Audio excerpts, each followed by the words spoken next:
Hello and welcome to the last in a short series of Diagnostik80'S reviews with me as your host Diagnostik80. Obviously, we've been over this.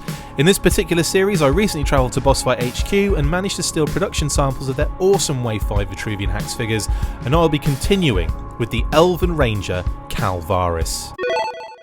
So as I mentioned, I visited the new swanky Boss Fight HQ a little while back, and while I was there I saw the as yet unreleased Wave 5 of Vitruvian HACKS. I also sneakily filmed short reviews of each and Snowden'd my way out of the building like a boss with this secret intel in hand.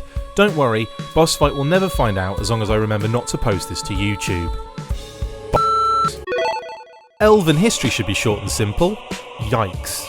In Germanic mythology and folklore, an elf is a human-shaped supernatural being with magical powers and a general ambivalence towards us humans. Much like fairies, elves were said to be shapeshifters, and in Shakespeare's writing, elves were tiny winged creatures that lived in and playfully flitted around flowers. English male elves were described as looking like little old men, though elf maidens were invariably young and beautiful. Like men of the time, elves lived in kingdoms found in forests, meadows, or hollowed out tree trunks, and seem to have sprung from early Norse mythology. In the 1500s, people started incorporating elf folklore into stories about fairies, and by the 1800s they were barely differentiated, basically becoming different names for the same creature. With this new association, elves became pranksters and were often blamed for knotted hair, aka elf locks, and birthmarks and deformities on babies known as elf marks. In the modern Christmas tradition, Santa's little helpers were elves who aided Santa Claus in the creation of toys, and of course the prep that comes with organising a monumental sleigh ride around the world in just one night. The logistics alone are f***ing mind-boggling.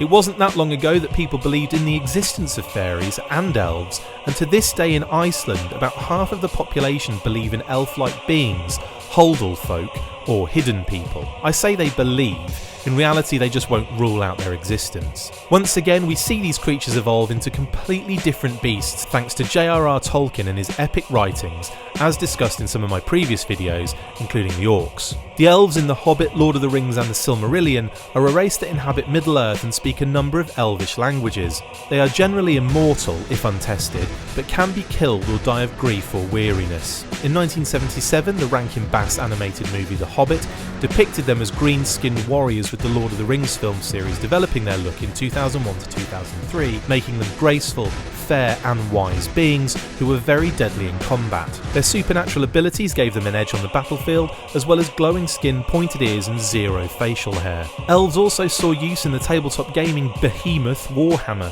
with their inspiration coming from the writing of J.R.R. Tolkien as well. High elves, dark elves and wood elves making up the different types in that universe. The Elven Ranger that Boss Fight had created here definitely takes some cues from the Lord of the Rings film series, with added elements from some of the other classic interpretations. To the toy then, and I feel as though I have saved the best till last here. No slight on the other characters, but this guy is incredible. There is something so satisfying about this figure. Just as the Knight of Accord quenched my thirst for knights, the Elven Ranger has definitely satiated my until it was released unknown hunger for a warrior elf. I mean, just look at him. He is superb. So many awesome features and details to delve into. Let's start with that gorgeous head sculpt. I mean, whoa.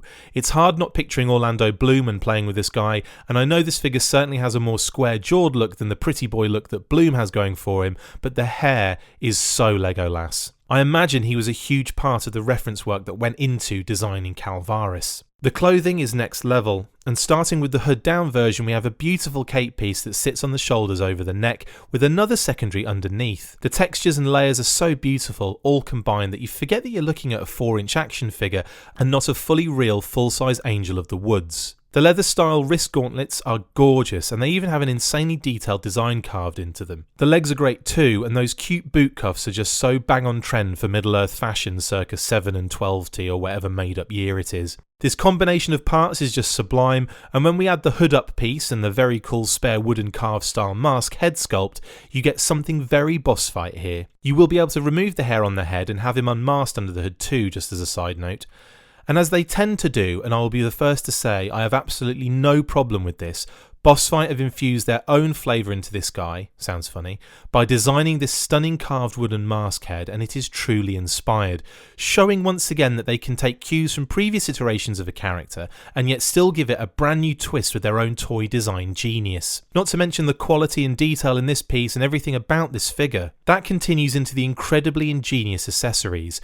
You will get a plethora of wonderful bits and bobs with Cal, including a superb backpack, quiver, arrows, bow combo pack that somehow all goes together and slots into the peg hole on his back, and through the cape no less. The quiver and arrows can also fit on his waist piece for a bit of variation in display, or if he is simply in sniper mode on the castle turrets. Even the arrows are beautifully detailed with the simple deco application. On top of all that, Varis also gets his stunning shimmering green bladed sword with the golden handle and handguard. It's a truly gorgeous weapon that is worthy of being wielded by the most impressive figure Bossfight have produced so far, in my opinion. The hands are designed in such a way that you can have him in poses with the arrows and bow, but it doesn't affect his use of other weapons, and it doesn't look odd in any way when posed without bow and or arrow. Varis is so versatile, and once again you will get all these accessories with the one figure. I have used two figures simply to make life easier for me as I film this, but damn, he is cool.